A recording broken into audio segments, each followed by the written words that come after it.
Perkenalkan, nama saya Renita Fitria Damayanti, NIM T20184013, Prodi PGMI kelas D1. Di sini saya akan menjelaskan tentang gejala jiwa. Gejala jiwa di sini ada 3, yaitu gejala jiwa dan keragaman individu pada manusia, dan yang kedua, pengaruh faktor hereditaritas dan lingkungan terhadap belajar dan pembelajaran, dan yang ketiga, pengaruh faktor tipologi terhadap kepribadian manusia. Saya akan menjelaskan satu persatu. Yang pertama, gejala jiwa dan keragaman individu pada manusia. Di sini ada 7. Yang pertama, pengamatan atau mengamati, dan yang kedua, tanggapan, bisa disebut juga dengan bayangan, dan yang ketiga, fantasi, dan yang keempat, perhatian, dan yang kelima, ingatan, dan yang keenam, berpikir, dan yang terakhir, inteligensi. Di sini saya akan menjelaskan tentang pengamatan. Pengamatan di sini kita sedang mengamati buah. Buah itu kita kan tidak tahu buah itu ini buah mangga atau buah apel. Nah, gimana caranya kita mengamati buah tersebut? Otomatis kita mengamatinya dengan cara mencium atau meraba. Nah, itu bisa dikatakan kita sedang mengamati.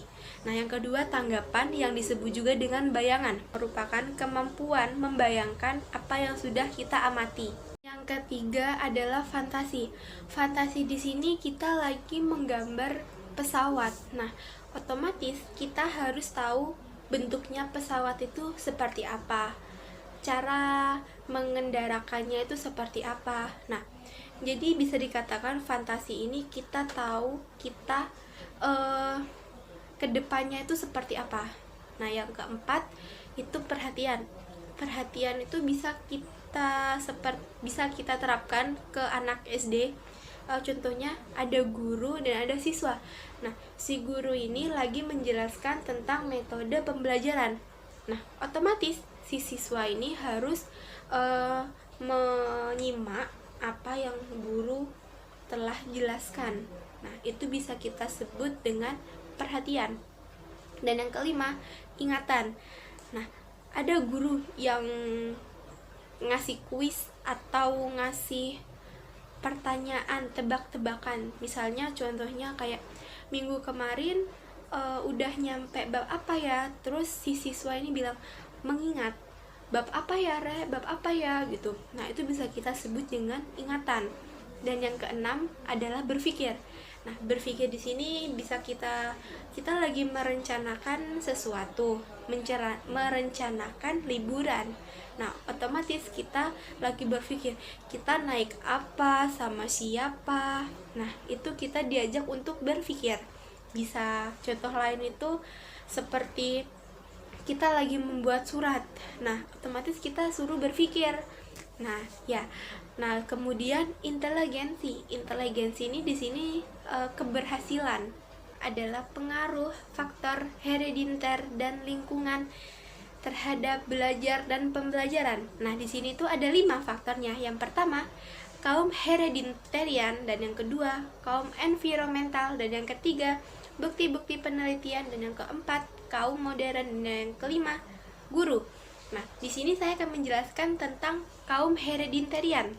Nah, ahli itu berpendapat bahwa teori ini secara turun-menurun menurut gennya. Langsung ke contohnya aja, misalnya ada orang tua yang lagi mencuri. Nah, otomatis si anak ini kan orang tua mempunyai gennya itu anak. Nah, anak ini juga ikutan mencuri. Nah, itu yang bisa dikatakan dengan kaum hereditarian, soalnya menurut secara turun-menurun. Nah, bisa juga dengan dikatakan dengan tes IQ. Tes IQ-nya ibunya itu 90, bisa jadi anaknya juga 90. Dan yang kedua, kaum environmental. Nah, kaum environmental ini ahli itu berpendapat lingkungan itu lebih dominan daripada gen. Nah, contohnya seperti misal tadi anak, bapaknya itu pencuri. Nah, anaknya ini belum tentu juga pencuri, karena lingkungannya anak dengan lingkungannya bapaknya itu berbeda. Nah, yang ketiga, bukti-bukti penelitian. Memang terjadi perbedaan IQ karena ya tadi kaum hereditarian itu berpendapat gen itu lebih dominan daripada lingkungan. Nah, environmental ini tidak terima kalau dikituin lingkungan dong yang paling dominan daripada gen gitu.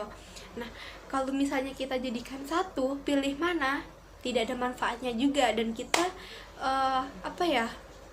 nggak bisa milih salah satu karena mereka semuanya itu sama-sama penting, sama-sama erat. Dan yang keempat, kaum modern. Kaum modern ini bisa menyimpulkan semakin erat kesamaan genetik antar manusia, semakin tinggi tes IQ mereka. Nah, jadi yang bisa dibilang tadi di bukti-bukti penelitian bahwa mereka dua-duanya itu tidak bisa dipilih salah satu karena mereka semua itu sama-sama penting. Nah, dan yang terakhir, yang kelima nih, itu guru. Nah, guru ini memerlukan wawasan yang sangat luas. Nah, jadi peran guru kan adalah mendidik siswa, mencerdaskan siswa, melatih siswa. Nah, otomatis si guru harus lebih luas daripada si siswanya. Ketiga adalah tipologi kepribadian sehat. Nah, tipologi ini ada faktor-faktornya. Nah, faktornya itu ada 5. Yang pertama, perluasan perasaan diri. Dan yang kedua, hubungan diri yang hangat dengan manusia atau dengan orang lain. Dan yang ketiga, keterampilan tugas-tugas dengan bertanggung jawab. Dan yang keempat, pemahaman diri. Dan yang kelima, filsafat hidup yang mempersatukan arah. Nah, yang pertama tentang perluasan perasaan diri. Nah, semakin dia banyak aktivitas atau interaksi dengan lingkungan, maka dia akan mampu meluaskan dirinya sehingga dia bisa dikatakan orang yang matang. Nah, jadi gini, kalau dia banyak bergaul, banyak mengikuti zaman, nah dia bisa lebih luas pemahamannya. Dan yang kedua, hubungan diri yang hangat dengan orang lain.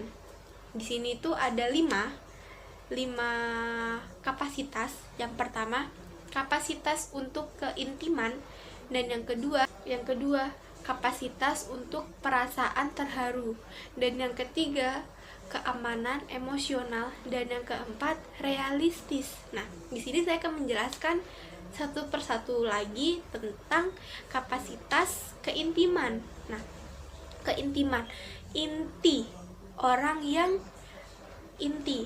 yang selalu terbuka dengan orang itu aja, namanya juga inti, privasi. Nah, ya kan? Nah, jadi dia curhat ke satu anak itu aja. Yang kedua, kapasitas untuk perasaan terharu. Nah, orang yang matang itu dia tuh mikir ke depannya, mikir perasaan orang lain, dia bisa berempati, terus dia mikir kalau misalnya teman aku lagi sedih, aku seharusnya ngapain? Kan kalau teman sedih menghibur, nggak mungkin kan teman lagi sedih kita lagi ajak debat. Nah, tapi kalau misalnya kapasitas terharu ini, dia itu sudah tahu ke depannya. Terus yang ketiga, keamanan emosional. Keamanan emosional ini nggak mungkin kan orang yang nggak ada masalah apa-apa kemudian marah. Nah, jadi dia itu lebih mengontrolnya realistis. Nah, realistis di sini intinya itu tidak halu. Nah, sesuai dengan kenyataan, menerima kenyataan. Nah, yang ketiga, keterampilan tugas-tugas dengan bertanggung jawab. Nah, orang yang matang, dia tahu mana tanggung jawab dan mana yang bukan. Kalau lagi ada pekerjaan, dia lagi mengutamakan tanggung jawabnya. Nah, dia mikir ke depannya bagaimana kalau saya meninggalkan pekerjaan ini. Nah, terus dari yang keempat, pemahaman diri. Pemahaman diri di sini dia itu lebih terbuka. Kalau misalnya kita dikritik oleh orang, kita nerima. Itu namanya pemahaman diri. Yang kelima nih ya. Nah, filsafat hidup menyesuaikan arah. Arah itu kan tujuan. Nah, jadi kita hidup harus ada tujuannya. Sekian dari saya. Kurang lebihnya mohon maaf. Wassalamualaikum warahmatullahi wabarakatuh.